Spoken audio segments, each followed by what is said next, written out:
Hello friends, कैसे आप सब। उम्मीद करती हूँ आप सब अच्छे होंगे। मेरे यूट्यूब चैनल में आप सबका स्वागत है। चलिए शुरू करते हैं। आज हम पढ़ेंगे सर्वनाम। मैंने अपनी लास्ट वीडियो में संज्ञा का वर्णन किया था। जिसने नहीं देखी वो मेरे चैनल पे जाके सब्सक्राइब करके मेरे सारी वीडियो देख सकता है। आज हम पढ़ेंगे सर्वनाम। देखिए बच्चों, सर्वनाम क्या होते हैं। पहले हम इसके शब्द का ही वर्णन करेंगे। सर्व का अर्थ होता है सबका। क्या होता है? सबका। ठीक है, तो सर्वनाम क्या हुआ? ऐसे शब्द जो सबके लिए प्रयोग किए जाते हैं। ठीक है, आगे देखते हैं। संज्ञा के स्थान पर प्रयुक्त होने वाले शब्द सर्वनाम कहलाए जाते हैं। ठीक है, अब आप कहेंगे कैसे शब्द, कौन से शब्द संज्ञा के स्थान पर ऐसे कौन से शब्दों का प्रयोग किया जाता है जो सब प्रयोग करते हैं अपने लिए। देखिए, इसके लिए मैंने एक छोटी सी स्टोरी आपको बताती हूँ। मोहन जंगल में गया, वहाँ मोहन को प्यास लगी। मोहन को जंगल में डर लग रहा था और मोहन रोने लगा। फिर मोहन का दोस्त आया और मोहन को पानी पिलाया। बाद में मोहन अपने दोस्त के साथ घर चला गया। अब आप ये देखेंगे इन पंक्तियों में बार बार मोहन का प्रयोग किया जा रहा है, जो कि सुनने में बहुत अटपटा सा लग रहा है ना। लग रहा है ना। तो देखिए, अब हम देखते हैं कैसे। और ये जो हमारे मोहन जो शब्द का प्रयोग है, क्या है? संज्ञा ही तो है। बार बार संज्ञा का ही तो प्रयोग किया जा रहा है ना। तो हम बार बार जिसके विषय में बात कर रहे हैं, हम उसके अगर बार बार नाम लेंगे तो वो सुनने में थोड़ा अजीब लगता है। तो देखिए, इसी वजह से हम सर्वनाम का प्रयोग करते हैं। जैसे मोहन जंगल में गया, वहाँ मोहन को प्यास लगी। वहाँ, इसकी जगह हम लिखेंगे वहाँ उसको प्यास लगी, या उसे प्यास लगी, उसको या उसे। ठीक है, मोहन जंगल में गया, वहाँ उसे प्यास लगी। मोहन को उसको, मोहन की जगह लिखेंगे उसको या उसे जंगल में डर लग रहा था, और मोहन की जगह क्या लिखेंगे? और वह रोने लगा। फिर मोहन का दोस्त आया। फिर उसका, ये तो हमें पता ही है यहाँ किसकी बात हो रही है, मोहन की बात हो रही है, तो यहाँ पे नाम लिखने की कोई ज़रूरत नहीं है। फिर उसका दोस्त आया और मोहन की जगह क्या लिखेंगे? और उसे पानी पिलाया। बाद में मोहन अपने दोस्त की, यहाँ पे क्या लिखेंगे मोहन की जगह? बाद में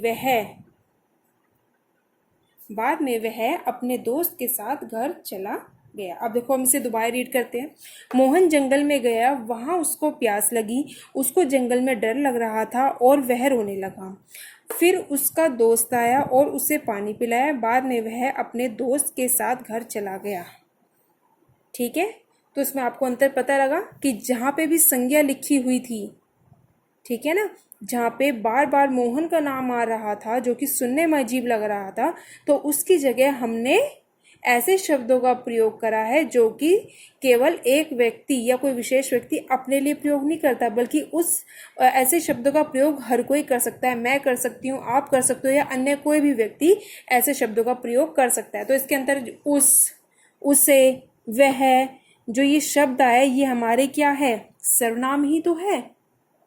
ठीक है ना, क्योंकि हमने ये संज्ञा के स्थान पे प्रयोग किए। क्लियर है? तो सर्वनाम शब्द किसी व्यक्ति विशेष के लिए नहीं होता, किसी व्यक्ति विशेष के द्वारा प्रयोग नहीं होता, बल्कि वह तो सबके द्वारा प्रयोग होता है। जैसे मैं शब्द है, मैं, इस शब्द का प्रयोग मैं भी करूंगी, आप भी कर सकते हो, या कोई अन्य व्यक्ति भी अपने लिए कर सकता है। तो इससे आपको क्लियर हो चुका होगा कि सर्वनाम क्या होता है। सर्वनाम ऐसे शब्द होते हैं जो कि संज्ञा के स्थान पे प्रयोग होते हैं, और सर्वनाम शब्द का प्रयोग केवल एक व्यक्ति या मैं या आप या कोई अन्य व्यक्ति नहीं करता, बल्कि हम सब प्रयोग करते हैं। कोई विशेष व्यक्ति प्रयोग नहीं करेगा, हम सब प्रयोग कर सकते हैं। चाहे मैं हूँ, चाहे आप हो, या कोई भी तीसरा या थर्ड पर्सन हो, सब कोई इसका प्रयोग कर सकते हैं। क्लियर है? अब हम आगे वर्णन करेंगे इसके भेद का। देखिए बच्चों, अब हम पढ़ेंगे सर्वनाम के भेद। सर्वनाम के मैंने आपको बताया था 6 भेद होते हैं, जिसमें से हम पहला और दूसरा पढ़ेंगे। ठीक है, पहला हमारा जो भेद है वो है पुरुषवाचक सर्वनाम। पुरुषवाचक सर्वनाम कौन से होते हैं बच्चों? देखिए, जिसके अंतर्गत वक्ता, श्रोता या अन्य व्यक्ति की बात की जाए। वक्ता कौन होता है? जो बोलता है। ठीक है, वक्ता कौन होता है? जो कि बोलता है। श्रोता कौन होता है? जो सुनता है। और अन्य जब किसी तीसरे की बात करते हैं। ठीक है, जैसे मैं बोल रही हूँ, मैं वक्ता हूँ, आप सुन रहे हो, मैं आपसे बात कर रही हूँ, आप श्रोता हो। और जब मैं आपसे किसी तीसरे की बात करूँगी, किसी तीसरे व्यक्ति की बात करूँगी, तो वो हो जाएगा अन्य। ठीक है, तो ऐसे शब्द जो वक्ता यानी कि जो मेरे लिए, श्रोता यानी कि जो आप, या फिर अन्य यानी कि जब मैं किसी तीसरे की बात कर रही हूँ उसके लिए प्रयुक्त होते हैं, यानी कि प्रयुक्त का अर्थ होता है प्रयोग। ठीक है, तो जब ऐसे शब्द जो वक्ता, श्रोता और अन्य व्यक्ति के लिए प्रयोग किए जाते हैं तो वह हमारे पुरुषवाचक सर्वनाम होते हैं। और इन्हीं तीनों की वजह से इनको 3 भागों में विभाजित किया है इन शब्दों को। कैसे? देखिए, उत्तम, उत्तम पुरुष में कौन होएगा? वक्ता। ठीक है, तो मैं क्या हुई यहाँ पर? मैं वक्ता हूँ, मैं बोल रही हूँ, तो मुझे यहाँ पर उत्तम माना जाएगा। यानी कि जब मैं शब्द का प्रयोग करूँगी, मैं, मैंने, हम, मेरा, हमारा। ठीक है, तो ऐसे शब्द किस में आ जाएंगे? उत्तम में, क्योंकि ये वक्ता की बात हो रही है। उसके बाद है मध्य। मध्य पुरुष कौन होगा? यानी कि श्रोता, आप। ठीक है, इसमें कैसे शब्द आ जाएंगे? तू, तुम, तुमने, तुम्हें, आपका, आप, आपको। ठीक है, तो मध्य कौन हो जाएगा? श्रोता। उसके बाद है अन्य पुरुष। अन्य पुरुष कौन होगा? किसी तीसरे की बात हम करते हैं। वह, यह, वे, उनके, उन्हें, इन्हें, उन। ठीक है, ऐसे शब्द आ जाएंगे अन्य में। क्लियर है? बहुत आसान था। तो पुरुषवाचक सर्वनाम कौन से हो जाएंगे? जिसके अंतर्गत उत्तम, मध्य और अन्य शब्दों का जब वर्णन किया जाता है, जिसके अंतर्गत वक्ता, श्रोता या किसी तीसरे व्यक्ति के लिए शब्दों का प्रयोग किया जाता है, उसकी मैंने आपको अलग अलग श्रेणी बता दी है। तो ये होता है हमारा पुरुषवाचक सर्वनाम।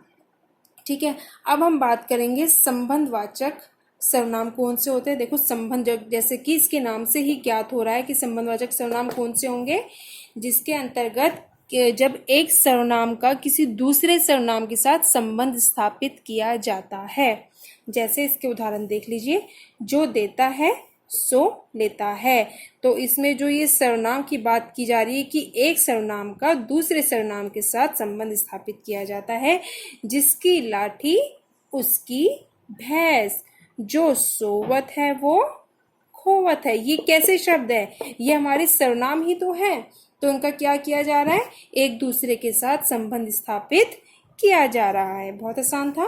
जिस सर्वनाम से किसी दूसरे सर्वनाम के साथ संबंध स्थापित किया जाता है, अर्थात एक सर्वनाम का दूसरे सर्वनाम के साथ संबंध स्थापित करना ही संबंधवाचक सर्वनाम कहलाया जाता है। देखिए बच्चों, अब नेक्स्ट हमारा जो भेद है वह है निश्चयवाचक और फिर है अनिश्चयवाचक। ठीक है, तो ये हमारा तीसरा भेद है, ये हमारा चौथा भेद है। अब हम पहले करेंगे निश्चयवाचक सर्वनाम। देखिए, निश्चयवाचक सर्वनाम क्या होता है, इसके शब्द से ही पता हो रहा है। निश्चय यानी कि किसी जब निश्चित की बात करते हैं तो इसके अंतर्गत ऐसे शब्द आते हैं जो किसी व्यक्ति या वस्तु के पास या दूर होने की निश्चितता को दर्शाता है। ठीक है, कि कौन सी वस्तु पास है या कौन सा व्यक्ति दूर है, पास है, दूर है। ठीक है, इसके बारे में निश्चित शब्द का वर्णन कराता है। ठीक है, जैसे मेरा घर यह है, मेरा घर यह है, मेरा घर वह है। ये निश्चित शब्द का के द्वारा प्रयोग किया जा रहा है। यह अच्छा है, वह नहीं। ठीक है ना, तो इसमें हम जब निश्चित की बात कर रहे हैं, जो सर्वनाम शब्द किसी निश्चित पास या दूर की वस्तु या व्यक्ति का बोध कराए उसे हम निश्चयवाचक सर्वनाम कहते हैं। क्लियर है इतना? उसके बाद है अनिश्चित। अनिश्चित में क्या हो जाएगा? इसका उल्टा हो जाएगा। जो सर्वनाम शब्द किसी निश्चित व्यक्ति या वस्तु का बोध नहीं कराते। जैसे उदाहरण देखिए, आपको समझ में आ जाएगा।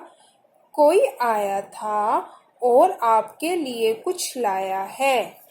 कोई यहाँ पर व्यक्ति की बात हो रही है, ठीक है, कुछ यहाँ पर वस्तु की बात हो रही है, ठीक है, लेकिन मैंने इसमें क्या बताया कि ये तो अनिश्चित है। क्लियर है। जो सर्वनाम शब्द किसी निश्चित व्यक्ति या वस्तु का बोध नहीं कराते, तो यहाँ पे व्यक्ति किसी निश्चित का प्रयोग, निश्चित नहीं बताया गया कि कौन सा व्यक्ति, या कुछ की वस्तु अगर आई है तो क्या वस्तु आई है, तो निश्चित नहीं है, अनिश्चित है, ठीक है। कोई आया था और आपके लिए कुछ लाया है। किसी ने दरवाज़ा खटखटाया है, पर किसने खटखटाया है नहीं पता, अनिश्चित है। कोई ना कोई अवश्य था। क्लियर है। यहाँ पे भी अनिश्चित है।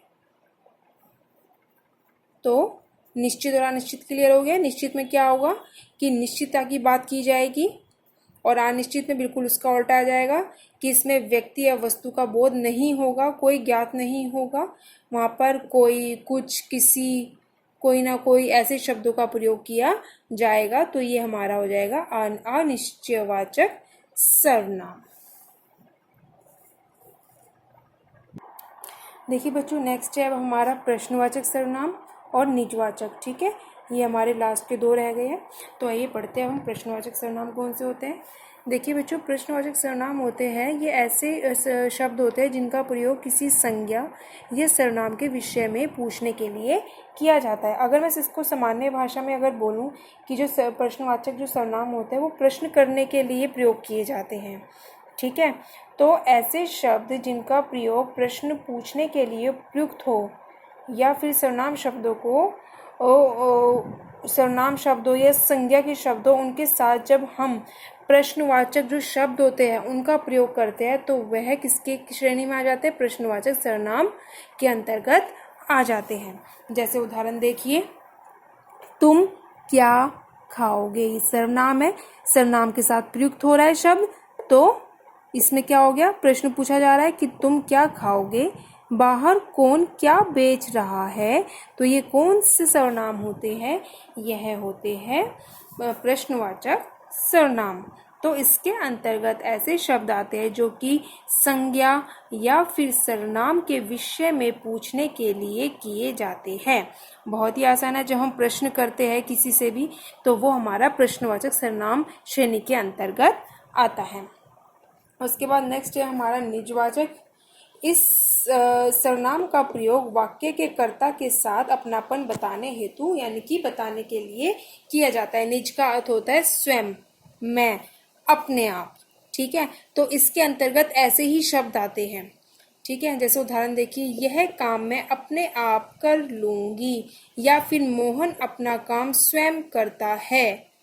ठीक है, क्लियर है इतना कि इस सर्वनाम का प्रयोग, यानी कि निजवाचक सर्वनाम का प्रयोग वाक्य का कर्ता कौन होता है, हम ही तो होते हैं, संज्ञा ही तो होती है, सर्वनाम ही तो होती है, वही तो वाक्य का कर्ता होता है। ठीक है, तो वाक्य के कर्ता के साथ अपनापन बताने के लिए, यहाँ अपनेपन की तो बात हो रही है कि जब वाक्य का कर्ता, यानी कि हम अपनी बात कर रहे हैं कि जब हम अपनापन बताने के लिए करते हैं तो उसके लिए निजवाचक का प्रयोग किया जाता है। जैसे मैं, यानी कि संज्ञा हो गया, ये तो यहाँ पे अगर नाम होता तो संज्ञा होता, यहाँ पे मैं का प्रयोग है तो ये सर्वनाम हो गया। ठीक है, तो यह काम मैं अपने आप ही कर लूंगी।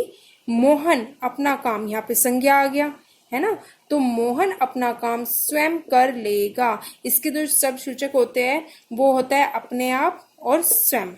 क्योंकि इससे अपनापन का बोध ज्ञात किया जा रहा है, बोध हो रहा है। ठीक है, मैं यानी कि जब सर्वनाम, मोहन यानी कि संज्ञा, तो इसमें यही बताया गया कि जब संज्ञा सर्वनाम के साथ अपनापन बताने का प्रयास किया जाए तो वह हमारा निजवाचक सर्वनाम कहलाया जाता है। तो आज हमने सर्वनाम पढ़ा कि सर्वनाम क्या होते हैं। सर्वनाम ऐसे शब्द होते हैं जो किसी विशेष व्यक्ति के लिए प्रयुक्त नहीं होते, बल्कि सब इसका प्रयोग करते हैं, चाहे वो लड़का हो, चाहे वो लड़की हो, चाहे वो एक हो, चाहे वो दो हो, चाहे वो 10 हो, लेकिन ऐसे शब्दों का प्रयोग सब करते हैं। क्लियर है। और इसके 6 भेद है, जिसके अंतर्गत मैंने आपको पुरुषवाचक सर्वनाम, संबंधवाचक, निश्चयवाचक, अनिश्चयवाचक, प्रश्नवाचक और निजवाचक का वर्णन किया है। इसके अंतर्गत अगर आपको कोई भी डाउट है तो आप कमेंट बॉक्स में जाकर मुझे कमेंट करके अपने डाउट क्लियर कर सकते हो।